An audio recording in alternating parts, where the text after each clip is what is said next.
कैसे हैं आप सभी लोग। आप सभी का स्वागत है अपने YouTube channel learn with focus पर। आज हम लोग क्लास 11 की फिजिक्स पढ़ने जा रहे हैं, जिसमें शुरुआत करेंगे एकदम शुरू से आखिरी तक की चलेंगे। और अच्छा भी रहता है कि अगर कोई चीज़ शुरू से पढ़ी जाए और विधिवत पढ़ी जाए, क्योंकि अभी हम लोग के पास पर्याप्त समय है और एक बेसिक जो जानकारी है वो इकट्ठी हो जाएगी, तो आपको कोई समस्या नहीं रहेगी। तो देखिए, फिजिक्स में पहले चैप्टर चालू करने से पहले हम लोगों को कुछ चीज़ें सीखनी पड़ेंगी, तो हम लोग उस पर आते हैं।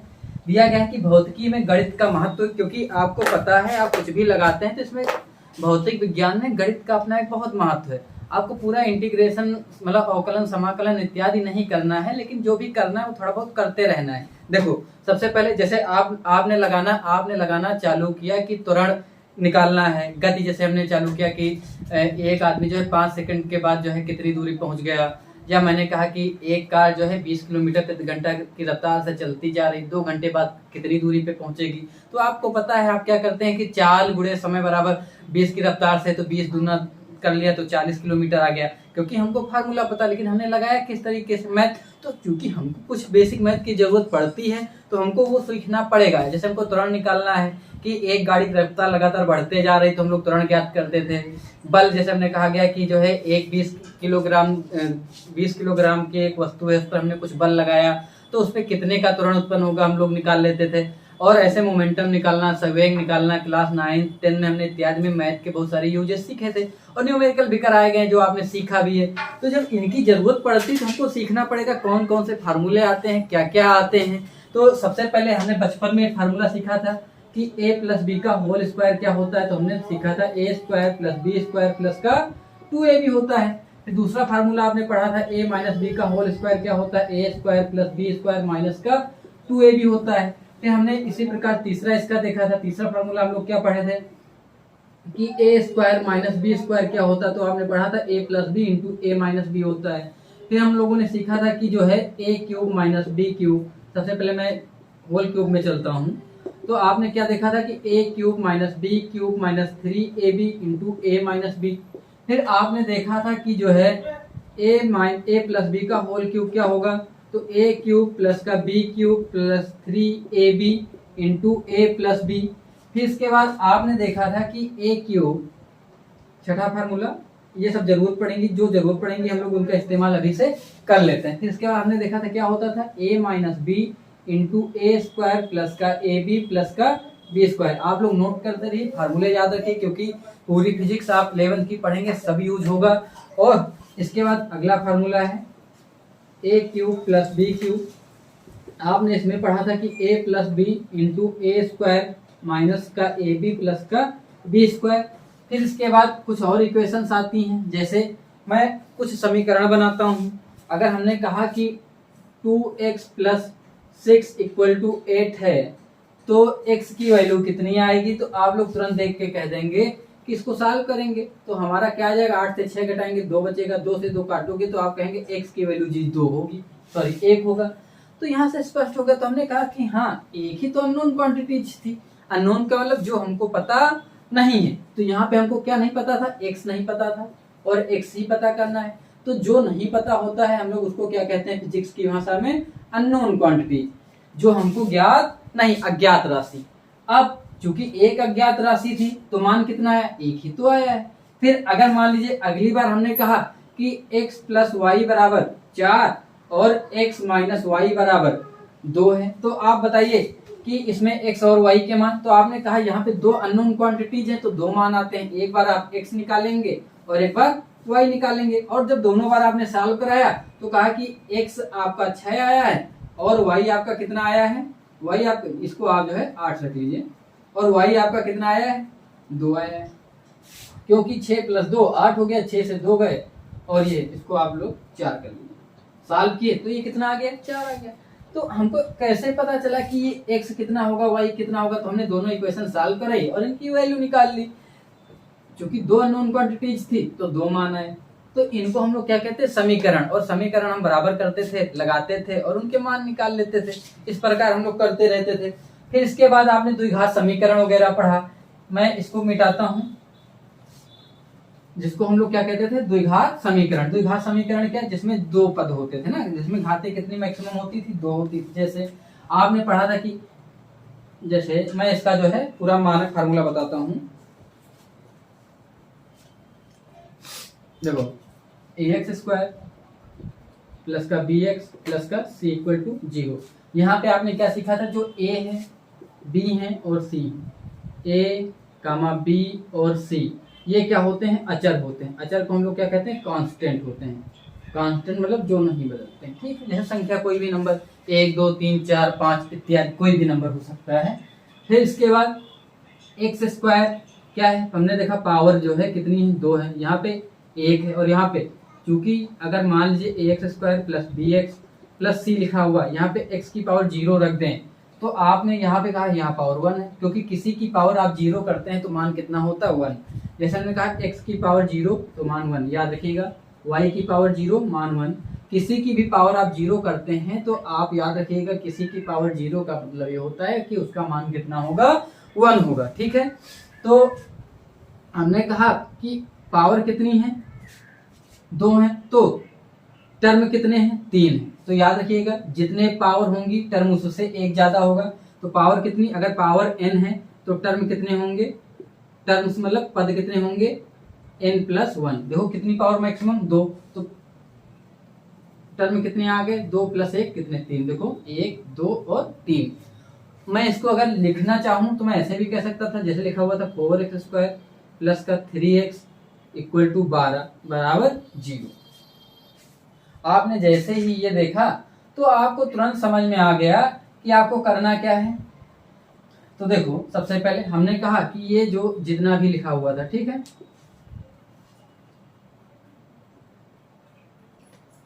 मैंने लिख दिया 4x plus 3x plus 12 equal to 0। मैंने एक द्विघात समीकरण लिख दी। तो यहाँ पे आपने देखा कि ये a हो गया 4, b हो गया 3 और c हो गया 12। तो a b c क्या है, अचर है, ये कभी नहीं बदलेंगे। बदलेगा क्या, केवल x और ये सारे x की वैल्यू।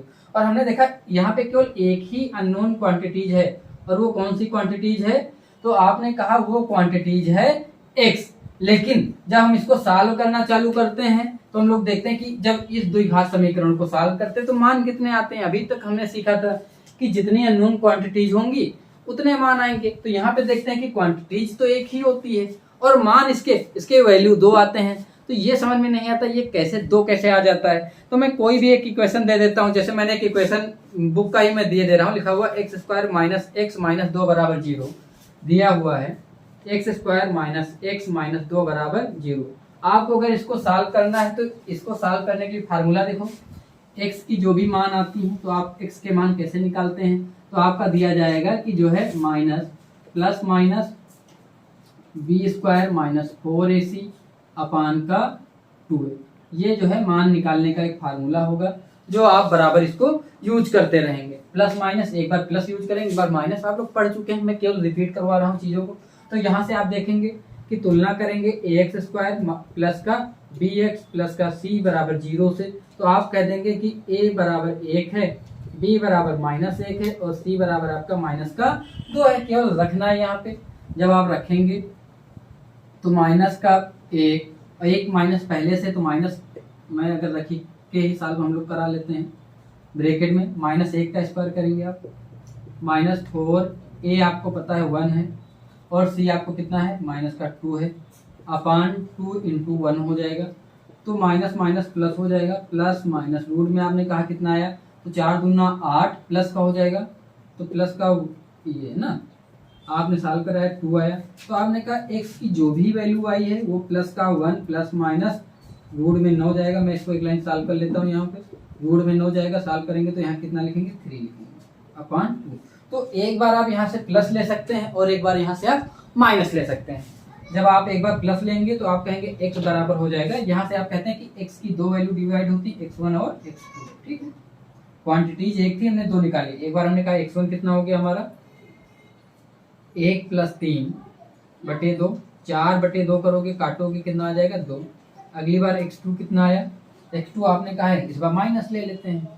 माइनस लिया तो माइनस 2 बटे 2 काटोगे तो कितना आएगा, माइनस का 1। तो आपने कहा कि क्वांटिटीज यहाँ पे अननोन तो एक ही थी, उसके मान तो 2 आ रहे हैं, ये कैसे हो सकता है।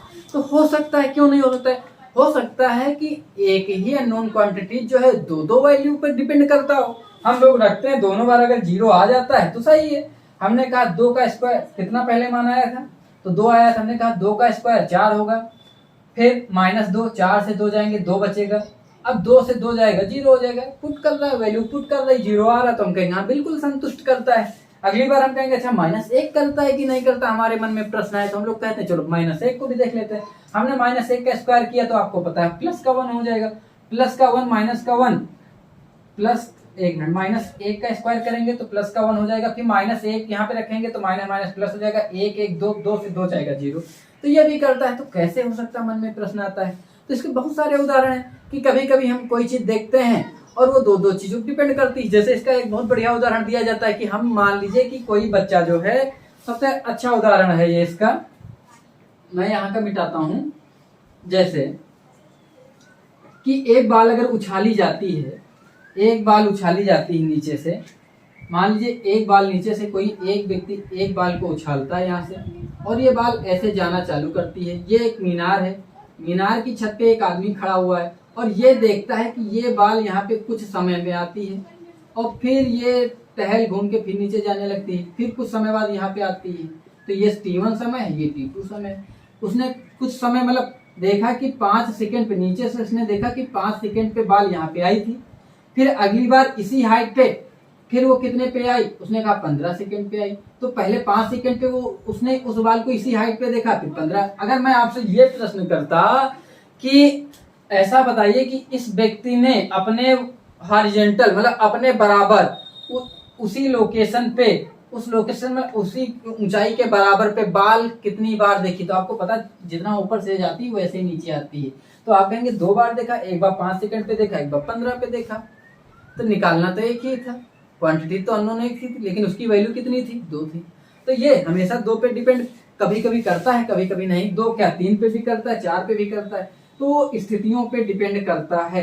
तो इक्वेशन वाले में क्या होता था, 2 अननोन क्वांटिटीज होती थी, 2 वैल्यू निकलती थी। यहाँ एक अननोन क्वांटिटीज है और 2 वैल्यू पे डिपेंड कर रहा है। तो आप लोग इस बात को बिल्कुल समझेंगे और समझने में बिल्कुल आपको प्रयास भी करना पड़ेगा।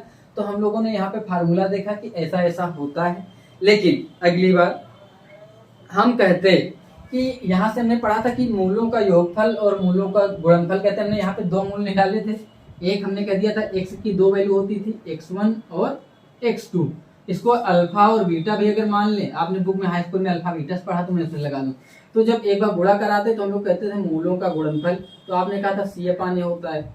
मूलों का योगफल क्या होता है, तो आप कहेंगे मूलों का योगफल माइनस का बीटा, अल्फा बीटा ना, तो क्या होगा B/A होगा। कितना होगा, ये B/A होगा।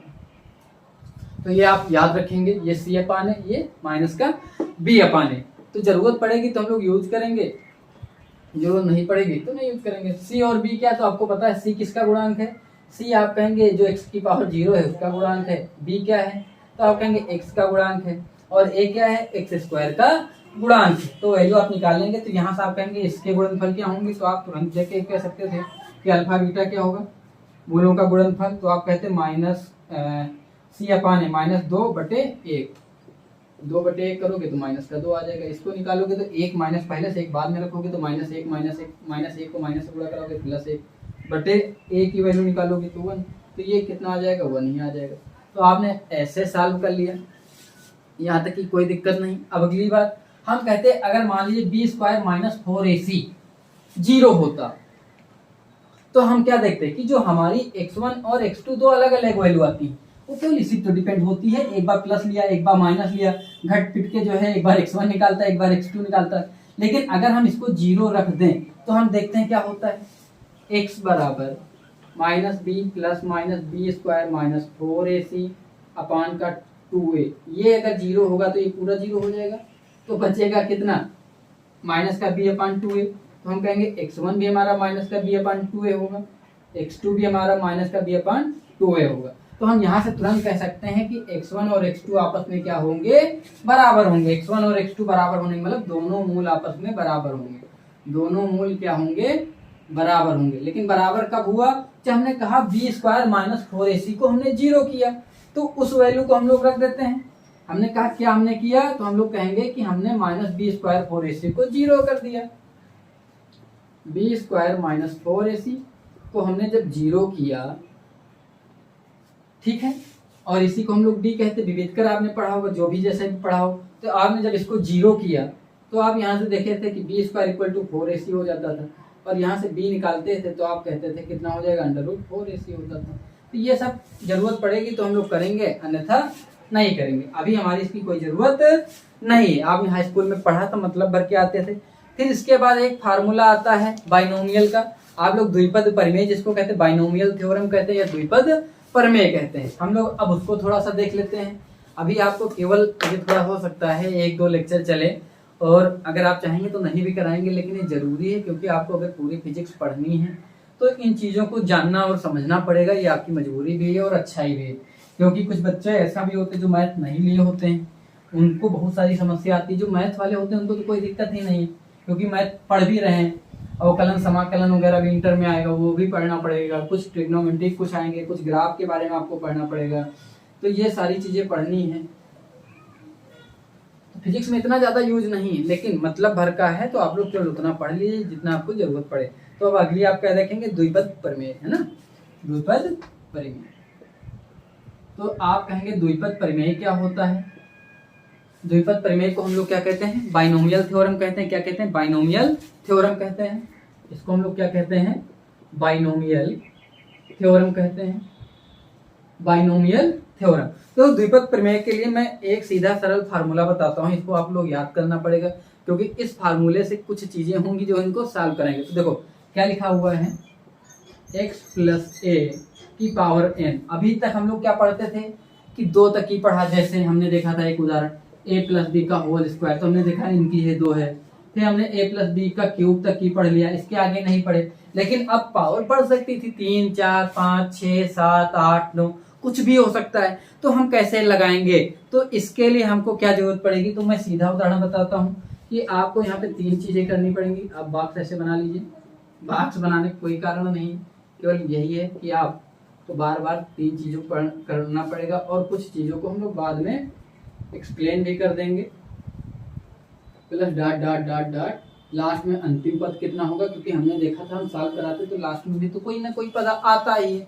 तो सबसे पहले हम कहेंगे यहाँ पे n है पावर, तो यहाँ भी देखो जब क्यूब होता था तो हमने जब इसको सॉल्व कराया था तो a² होता था, यहाँ पे सॉल्व कराया था तो a³ होता था। a की जगह क्या, पहला पद x है, और जितनी भी पावर मैक्सिमम होती थी वही तो चढ़ती है। तो यहाँ भी हम x की पावर कितनी चढ़ा देंगे, n चढ़ा देंगे। कितनी चढ़ाएंगे, n चढ़ाएंगे। और फिर याद रखेंगे कि जो दूसरा पद है वो कितना होगा, 0।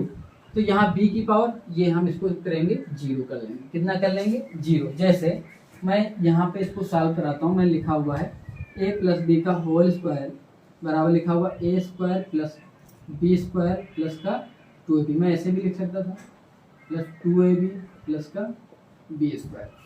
तो याद रखिएगा जब a² है तब b की पावर कितनी, ध्यान से देखना, a² है मतलब a की मैक्सिमम है, तब b की पावर 0 होगी। देखो मैं इसको ऐसे भी लिख सकता था, b की पावर 0, और a की पावर मैक्सिमम है। जब b की पावर 0 है तो मानूंगा, इसीलिए हमने कहा जो मैक्सिमम जो दूसरी वाली पावर है कितनी होगी, 0 होगी। तो पहली बढ़ेगी दूसरी घटेगी। फिर एक फैक्ट और आपको पढ़ना पड़ेगा, ये होगा आपका NC0। क्या पढ़ेंगे इसको, NC0 जरूरत पड़ेगी। तो हम लोग अभी इसको थोड़ा विस्तृत करेंगे, केवल इसको समझना है। फिर आप देखेंगे ये पावर घटेगी और इधर से पावर बढ़ेगी, इतना ही करना है। ये 0 है तो बढ़ता चला जाएगा। तो हम लोग देखना चालू करते हैं। हम लोग कहेंगे अगला हो जाएगा NC1, 0 से 1 बढ़ा, ऊपर वाली एक पावर ज़्यादा थी तो इस बार 1 घटेगी। मैं अब इसको ढंग से लिख देता हूँ, इसकी कोई ज़रूरत नहीं है। तो हम अगली लाइन क्या कहेंगे, NC0 x की पावर n-1 a की पावर 1। फिर अब आपको यहाँ देख के स्पष्ट हो गया कि अगली लाइन क्या आएगी।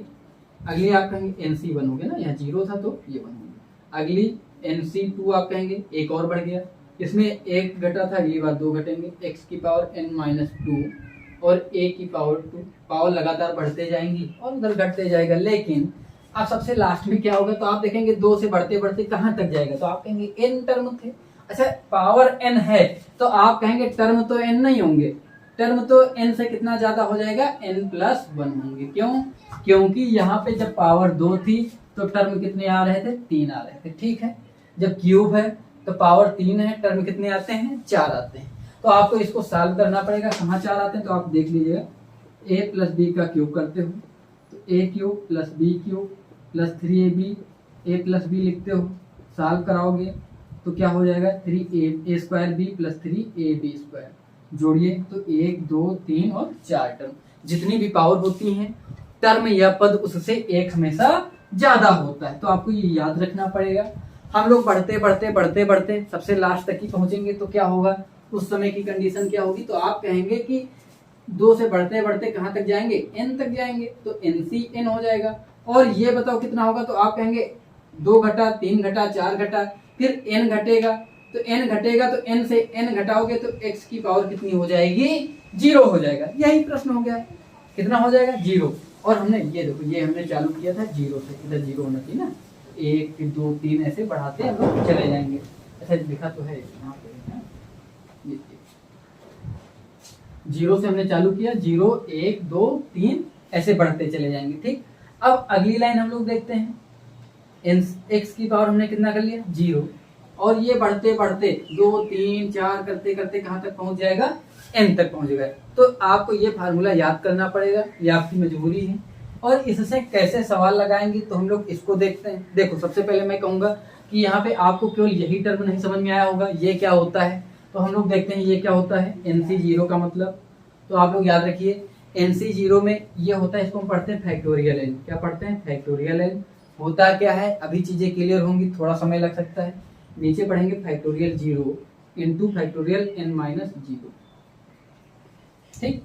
फिर NC1 अगर लिखेंगे, केवल मैं लिख रहा हूँ, चीजें आप देखिए, बाकी मैं अभी एक्सप्लेन करता हूँ। फिर इसमें भी हम लोग क्या पढ़ेंगे, फैक्टोरियल n अपान 1 है तो आप इसको पढ़ेंगे, ये जो चिन्ह बनाते हैं फैक्टोरियल पढ़ते हैं, ठीक है। फिर n-1 आपको देख के स्पष्ट हो रहा होगा। NC2 अगर हमने लिख दिया तो आप कहेंगे factorial n upon factorial 2 into factorial n-2।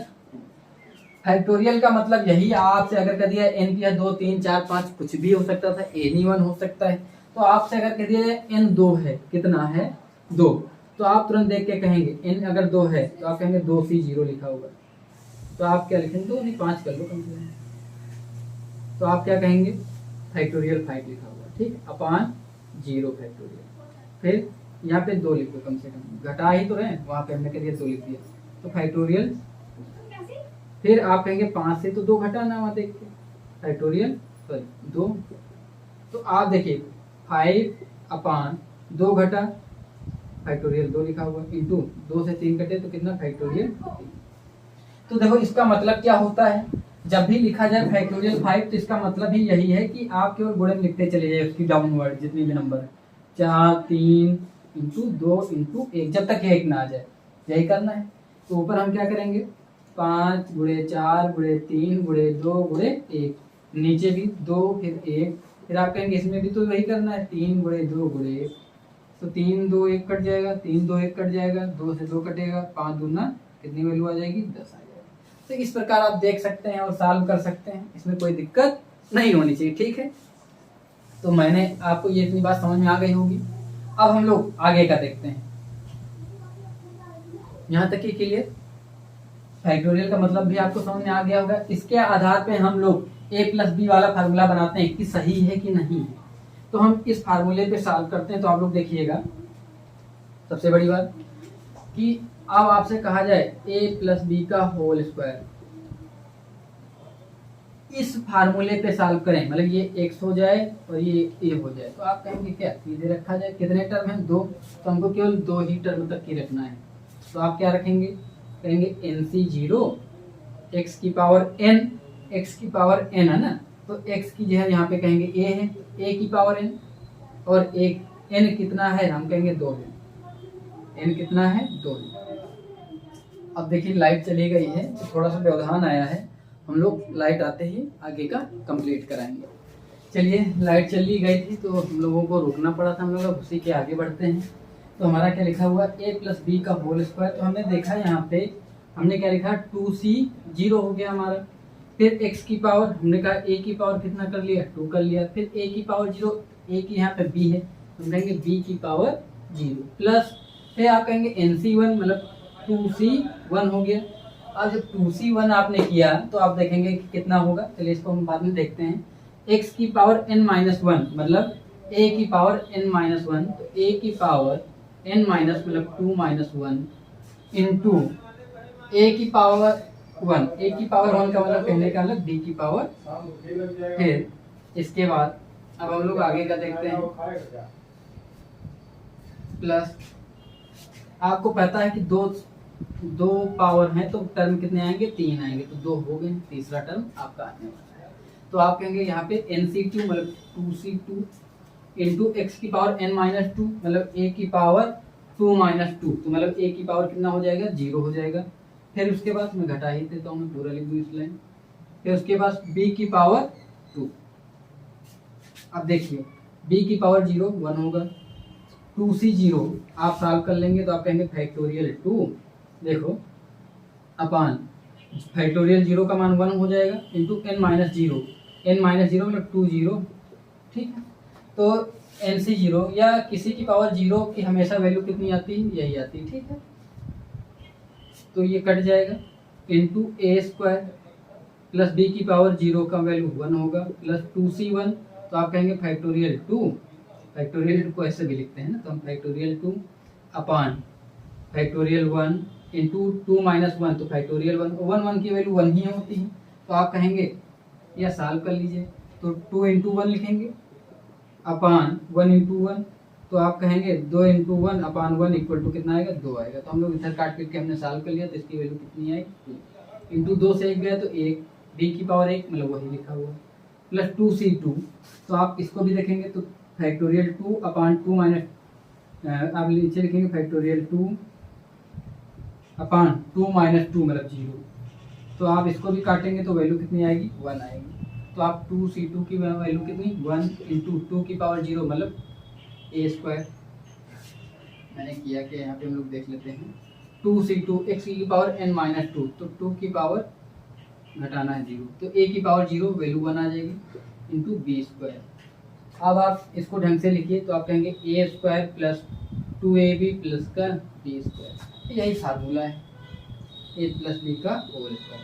अब आप लोग इस आधार पे चाहें तो a प्लस b का होल क्यूब भी सॉल्व कर सकते हैं, ठीक। तो ये आपकी अपनी इच्छा पे डिपेंड करता है। तो मैंने बाइनोमियल थ्योरम का ये बता दिया। अब इसी के आधार पे यहाँ पे जो फार्मूला में लिखा हुआ है मैं उसको लिख देता हूँ, कैसे बनाया गया मैं उसको देखता हूँ। देखो ये फार्मूला आपको बुक में नहीं दिया हुआ है, बुक में दूसरा है, वो बहुत यूज होता है। क्यों यूज होता है, उसकी जब जरूरत पड़ेगी तो हम लोग उसके बारे में जानना सीखना चालू करेंगे, लेकिन जितनी जरूरत पड़ती है हम लोग उसको देख लेते हैं। तो अगला फार्मूला है 1 प्लस एक्स की पावर n, ये जो द्विपद प्रमेय का है हम लोग इसको देखते हैं। तो देखो जो इसी के आधार पे बनाया गया है, अगला फार्मूला है 1 प्लस एक्स की पावर n। तो हम लोग कहो तो सॉल्व करा लें या लिख लें। तो देखो सबसे पहले हम लोग ऐसा करना चालू करें तो हम क्या कहेंगे nc0, ठीक है। फिर x की पावर n तो हम कहेंगे 1 की पावर n, फिर a की पावर 0 तो हम कहेंगे x की पावर 0 प्लस nc1, फिर x की पावर n-1 तो हम कहेंगे 1 की पावर n-1। तो कितने भी टर्म हो उनसे कोई मतलब नहीं, 1 की पावर कितनी भी हो हमेशा वैल्यू 1 ही आती। फिर a की पावर 1 तो हम कहेंगे x की पावर 1 प्लस nc2 x की पावर n-2 1 की पावर n-2 इंटू a² तो हम कहेंगे यहाँ पे x का square plus dot dot dot dot नीचे तक ही आप चलाते रहिए। लास्ट में कहेंगे आप n इंटू एक्स की पावर 0 तो आप कहेंगे 1 की पावर, किसी की भी पावर 0 हो तो वैल्यू 1 ही होती। फिर a की पावर n तो आप कहेंगे x की पावर n। मैं इसको ढंग से लिखूं तो हम लोग लिख सकते थे nc0 इसकी वैल्यू हमेशा 1 ही होती, याद रखिएगा, मैंने भी सॉल्व भी कराया। इंटू 1 की पावर 1 हो जाएगा, n की पावर 0 तो आप कहेंगे कितना हो x की पावर 0 किसी की पावर 0 वैल्यू हमेशा कितनी आती है 1 ही आती, ठीक। प्लस nc1 यहाँ पे देखिएगा nc1 लिखा हुआ है तो हम लोग इसको भी सॉल्व किए थे। nc1 का मतलब होता है factorial n upon factorial 1 into N minus 1। ऊपर वाले भी लिखेंगे तो एक एक घटते जाता है हर बार, तो पहले factorial n into N minus 1 factorial, फिर घटाते, लेकिन क्या मतलब है, कट जाएगा नीचे, फैक्टोरियल n माइनस 1 से नीचे वही लिखी सेम चीज, तो कितना बचेगा, n बचेगा। तो इसको जब सॉल्व करेंगे तो कितना मान बचेगा, n बचेगा। तो NC1 का मान कितना आएगा, n आ जाएगा, और ये हमेशा 1 ही आएगा, इंटू x की पावर 1 कितना x। तो आप क्या लिखेंगे, फिर NC2 की वैल्यू, NC2 में आप देखेंगे इसी के आगे सॉल्व करेंगे तो कितना हो जाएगा, factorial n upon factorial 2 into N minus 2। इसको सॉल्व करेंगे, घटाएंगे ऊपर वाला, हमेशा घटाते घटाते लिखेंगे n माइनस 1, फिर अगली बार n माइनस 2, ये होगा फैक्टोरियल का, तो ये कटेगा, नीचे कितना बचेगा, बटे 2 है तो 2 लिख दो। तो आप कहेंगे n माइनस 1 बटे 2, अगली लाइन में बचेगा ना, तो NC2 का मतलब n माइनस 1 अपान 2, ठीक है, और इंटू ये हमेशा 1 ही हो जाएगा, ये हो जाएगा x²। तो इस प्रकार बढ़ते रहेगा, फिर लास्ट में हम लोग NCn का सॉल्व कर लेंगे, और वो जितना भी आए उसको लिख लेंगे, ठीक है। और NCn को सॉल्व करोगे तो हम लोग NCn को भी सॉल्व कर लेते हैं, तो आप कहेंगे NCn तो factorial n upon factorial n into N minus n 0 हो जाएगा, तो n से n कट जाएगा, factorial n upon factorial n into N minus 1 होता था, तो n माइनस 1 0 हो जाएगा, तो ये काटेंगे तो पूरा कट जाएगा, मतलब वैल्यू कितनी आ जाएगी, 1 आ जाएगी, ठीक। तो यहाँ पे वैल्यू कितनी हो जाएगी, 1 हो जाएगी। तो इसका मतलब लास्ट वाले की वैल्यू कितनी लिखेंगे, इसकी वैल्यू 1 इंटू इसकी भी 1 इंटू एक्स की पावर n, तो सब कट पिट के कितना बचेगा, x की पावर n। यही फार्मूला बन गया, मैं इसको ढंग से लिख दूँ तो 1 प्लस nx, मैं काले पेन से लिख देता हूँ, इस प्रकार बनाया गया, लेकिन आपको डायरेक्ट याद कराया गया, आप लोग याद कर लीजिएगा, ठीक। मैंने बता दिया है, थोड़ी मेहनत करेंगे तो चीज़ समझ में आ जाएगी। इंटू nn माइनस 1 अपान 2 into x² plus dot dot dot dot, फिर सबसे लास्ट में कितना, x की पावर n। केवल यही आपका फार्मूला है, और इसको सॉल्व किया गया है 1 प्लस x।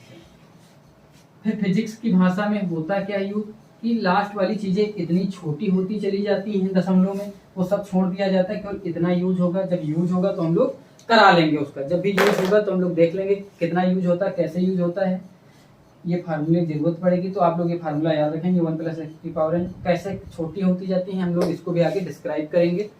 तो मैं अच्छा चाहूँ तो मैं इस पर एक उदाहरण दिया हुआ है बुक में, आप लोग इसको जरूर यूज कर लीजिएगा।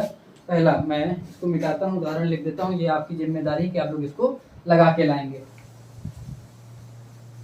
ये क्लास थोड़ी सी बोरिंग रहेंगी शुरुआत की 2-4, क्योंकि मैथ सॉल्व कर लो और ऐसी मैथ सॉल्व कर लो जिसका भी आप तक मैं कहूँ तो पाला नहीं पड़ा होगा, और उसको लगानी पड़ रही हो, और लगानी भी ऐसी पड़ रही हो कि बेसिक चीज़ें बहुत ज़्यादा ना डिस्क्राइब की जा रही हूँ, सीधे हम लोग सवाल पे आ रहे हैं। देखो एक सवाल आप लोग लगा लीजिएगा, दिया हुआ है 1 प्लस एक्स की पावर कितना दिया गया है, -4। इसको बाइनोमियल थ्योरम से आप लोग लगा लेंगे, ठीक है, ये आपकी जिम्मेदारी है। अच्छा एक उदाहरण में द्विपद प्रमेय से मैं 999 दशमलव का दिया हुआ है, इसको मैं लगाता हूँ। देखो अगला है अगला उदाहरण दिया हुआ है 999, कितना दिया गया है, 999 की पावर 1/3। ऐसे सॉल्व करने में बहुत मुसीबतें आती हैं, तो इसको कैसे आसानी से सॉल्व करना है, इसको 1 प्लस एक्स के फार्मूले से सॉल्व कराया गया है। तो हम लोग 1 प्लस एक्स का फार्मूला एक बार ऊपर लिख देते हैं, ये जरूरत आपको पड़ेगी। अभी हम लोगों ने सॉल्व किया था 1 प्लस एक्स की पावर n, तो आपने देखा 1 प्लस एन एक्स प्लस कितना, आपने अगली लाइन क्या देखी थी, n माइनस 1 अपान फैक्टोरियल 2 ना, या 2 इंटू 1 हमने लिखा था, जैसे भी आप लिख सकते हैं। फिर अगली लाइन क्या हो जाएगी, n माइनस 1, फिर एक और घटना चाहिए था n माइनस 2, यहाँ पे x² भी था ना, मतलब x फिर x², हमने देखा पावर लगातार बढ़ती जा रही। फिर अगली लाइन n माइनस 2 अपान फैक्टोरियल 3 हो जाएगा, ये x³ हो जाएगा, फिर बढ़ते बढ़ते डॉट डॉट डॉट डॉट, कुछ नहीं बचेगा, लास्ट में x की पावर n, ठीक। तो ये फार्मूला था, तो हम लोग इस फार्मूले के आधार पे जब लगाना चालू करते हैं तो 999 को, तो 999 लिखने का हमारे पास एक दूसरा तरीका था कि हम 999 को 1001 माइनस 1 भी लिख सकते थे, लेकिन तब भी नहीं बना। यहाँ पे इस फार्मूले का मतलब ये होता है, याद रखिएगा कि फिजिक्स में कैसे यूज करते हैं, वो ऐसे यूज होता है कि 1 बहुत बड़ा हो जाए एक तरीके से x से, या x इतना छोटा हो जैसे दशमलव में लिखा हो। तो यहाँ पे तो अभी 1001 माइनस 1 लिखा हुआ है, तो मुश्किल है, हम लोग दशमलव नहीं कह सकते थे। फिर अब हम लोग क्या करते हैं, पावर कितनी लिखी हुई 1/3, पावर कितनी लिखी हुई 1 की पावर 1/3, और यहाँ पे 1 भी बनाना है, और ये वैल्यू x की होनी चाहिए। तो इसको 1 बनाने के लिए हम क्या करते हैं 1000 कॉमन ले लेते हैं इससे। और जब आपको पता है आप किसी चीज़ से कॉमन लेते हैं तो पावर भी कॉमन में आएगी। तो 1000 कॉमन लेंगे तो पावर इसके ऊपर कितनी हो जाएगी 1 हो जाएगा, इंटू ये कॉमन लेंगे तो 1 बचेगा, तो बटे में 1/1000। कैसे, इसको अंदर गुणा करेंगे 1000 से 1000 कट जाएगा, 1 हो जाएगा इंटू 1000। तो सेम चीज़ लिखी हुई है, मैथ के हिसाब से हमने बहुत ज़्यादा इसमें कोई अंतर नहीं किया। लेकिन ऐसे लिखने के बाद आपको एक फायदा हो गया कि आपने इसको ये वाले फार्मूले में बदल लिया, 1 प्लस x की पावर n। तो यहाँ जब प्लस चल रहा है तो यहाँ तो हम लोग माइनस लिख सकते हैं, क्या दिक्कत है, यहाँ पे माइनस लिख दिए, माइनस x की पावर n। केवल जब माइनस है तो केवल माइनस हो जाएगा, प्लस है तो प्लस होता है। तो देखिएगा हम लोग केवल यही यूज करेंगे, पावर जब माइनस का मतलब ये हो गया 1/1000। बहुत ज़्यादा अंतर आएगा तो हम लोग इस फार्मूले के हिसाब से इसको सॉल्व करना चालू करते हैं। देखो 1 माइनस एक्स की पावर n, तो आप क्या लिखेंगे 1 प्लस एन एक्स, क्या लिखेंगे 1 प्लस एन एक्स। 1000 कॉमन है, उसको कॉमन रहने दीजिए, हम पहले अंदर का सॉल्व करा लेते हैं। 1000 की पावर 1/3 जैसे भी रहने दीजिए, अंदर का लिखते हैं 1 प्लस, सॉरी माइनस है तो माइनस लिख दो, माइनस एन एक्स, एन क्या है पावर में है, पावर 1/3 लिखा हुआ है, तो पावर एन कितना 1/3 इंटू कितना लिखा हुआ 1000। फिर आगे भी माइनस करके डाट डाट हम लोग बढ़ा के लिख सकते थे, लेकिन आप बताइए कि बटे में 1000 जा रहा है तो ये इतना छोटा 1/10 ही करते हो तो 0.1 हो गया। फिर 1 जब आपने 100 किया तो 0.01 हो गया। फिर 1/1000 ही कर दिया तो 0.001 हो गया। फिजिक्स में ये इतनी छोटी वैल्यू हो जाती हैं जो उसके पूरे मान पे कोई परिवर्तन नहीं लाता है, तो हम उसको नेग्लिजिबल कह देते हैं या नगण्य के बराबर कह देते हैं, या हम ये मान लेते हैं कि अब इसके बाद इतनी छोटी होती चली जाएंगी, क्योंकि अभी इतना छोटा है, इतना तो हम घटा ही दे रहे हैं। अगली बार क्या होगा कि जब अगली बार वैल्यू रखोगे तो ये 1000 का 3 जीरो और बढ़ जाएंगे, फिर दशमलव यहाँ लगा हुआ, अगली बार और आगे लगेगा 0 0 0 करके, तो इतना कम हो जाएगा कि इसका कोई मूल वैल्यू पर प्रभाव ही नहीं पड़ रहा है। मान लीजिए लिखा हुआ 10 करोड़, उसमें 0.001 घटाना है, क्या फर्क पड़ता है, कोई फर्क नहीं पड़ता है फिजिक्स में। तो इन चीजों को हम अप्रॉक्स मान के इनको घटा देते हैं, तो इसको हटा देते हैं, इसलिए पूरे फार्मूले में आगे हमको जाने की कोई जरूरत नहीं पड़ती, हम लोग केवल इतने फार्मूले को ही यूज कर लेते हैं, और ये हर बार यूज होगा, जो बहुत फायदा आपका करेगा। तो याद रखिएगा केवल हमको अब इतना सॉल्व करना पड़ेगा, ठीक है। और ये आप आसानी से सॉल्व कर सकते हैं, क्यों, क्योंकि 999 की पावर बनाना कठिन था। देखो 3, अब इसको लग रहा होगा कठिन है, लेकिन आप इसको 10 की पावर 3 रख सकते हैं, बटे 3, आपका 3 से 3 कट गया, लेकिन यहाँ नहीं काट पाते आप, तो ये समस्या थी। 3 से 3 कटा, अंदर क्या बचा 1 माइनस कितना हो जाएगा, डिवाइड करा लो अपनी इच्छा अनुसार। जब इसी से घटाते तो बटे 3 0.001 होता, फिर और घटाओ, अब इसको और दशमलव घटाओगे जो भी बचेगा, 10 से उसको गुणा करा दोगे दशमलव में, और उसको हम लोग सॉल्व कर लेंगे। तो इतना ज़्यादा अब आप अपनी इच्छा अनुसार आप लोग कर लीजिएगा, लेकिन वैल्यू आपको आसानी से आ गई। ऐसे क्या होता है, बहुत मुश्किल होता है सॉल्व करना, और ये आसानी से आ गया। तो आपको यहाँ से एक चीज़ तो पता चल गया कि वैल्यू हमेशा 10 से कुछ कम आएगी, ठीक। तो ये आपकी क्लास ठीक लगी हो, फिर इसके बाद हम लोग, क्योंकि लेक्चर जो है ज़्यादा लंबे होते जाएंगे, हमने द्विघात प्रमेय के बारे में सीख लिया, अब हम अगले लेक्चर में थोड़ा सा ट्रिग्नोमेट्री के बारे में सीख लेंगे, क्या क्या यूज होते हैं दूसरे लेक्चर में। तीसरे लेक्चर में हम लोग ग्राफ के बारे में सीख लेंगे, और फिर अवकलन समाकलन अभी नहीं बताएंगे, वो जब जरूरत पड़ेगी तो उसके हिसाब से हम लोग अवकलन समाकलन को देख लेंगे। फिर हम लोग अपने मूल चैप्टर की ओर बढ़ेंगे। मूल चैप्टर हमारा क्या है, हम लोग भौतिक जगत के बारे में सीखेंगे, फिर विमीय विश्लेषण वगैरह पे आएंगे, कैसे प्रतिशत त्रुटि वगैरह जो भी दिया गया है उसके बारे में हम लोग सीखना चालू करेंगे। तो हम लोग कल 1-2 लेक्चर और इसी मैथ पे होंगे, उसके बाद हम लोग सीधे फिजिक्स में जो भी चैप्टर दिए गए हैं उनकी ओर अग्रसर होंगे। आप लोग बने रहिए, देखते रहिए, स्वस्थ रहिए, मस्त रहिए। इसलिए आप सभी को ढेर सारी उज्जवल भविष्य की शुभकामनाओं के साथ शुभ रात्रि।